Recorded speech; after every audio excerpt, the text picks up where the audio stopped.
Hello class. This is just a short video to talk to you a little about Chapter 1.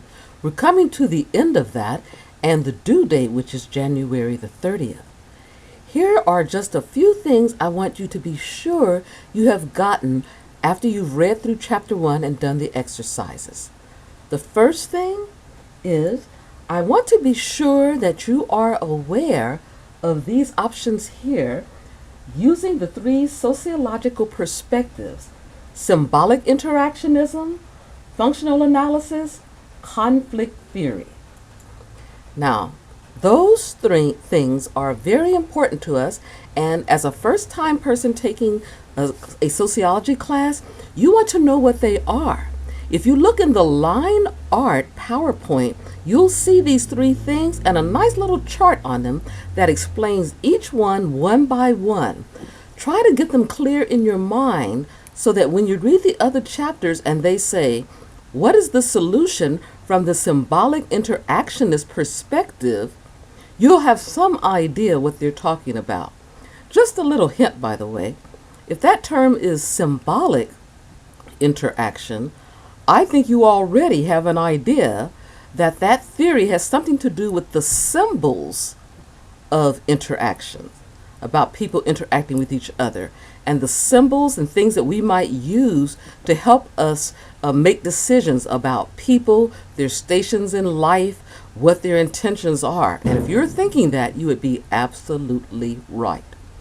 And a little bit about conflict theory. That's the last one that I mentioned.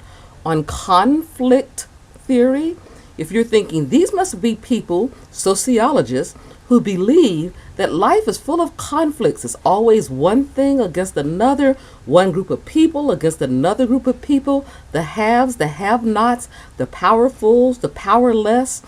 If you're thinking that, you're 100% correct. And if someone were to ask you, how would this particular social problem or situation be examined through the conflict theory point of view, you would immediately begin to look for things that are opposite and where one person would win and the other one lose. That's the basics of conflict, by the way. So that's what you want to look for. Now, one more thing you want to get out of Chapter 1 besides those three sociological theories. That one more thing is this. In your Chapter 1, they give you a list of sociologists, famous ones really. Augustus Comte, Herbert Spencer, Karl Marx, I'm sure you recognize that name, Max Weber, Jane Addams, W.E.B. Du Bois. And those people, here's what you need to know. When you see that list, you need to know one thing about the theory of each person that they're probably famous for. Now, again, on the slides, they tell you that.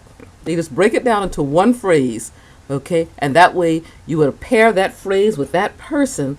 Those names, too, will continue to come up throughout the chapter and throughout the book, really. And it'll come back, and I'll just give you a little hint. It's going to be on the final as well.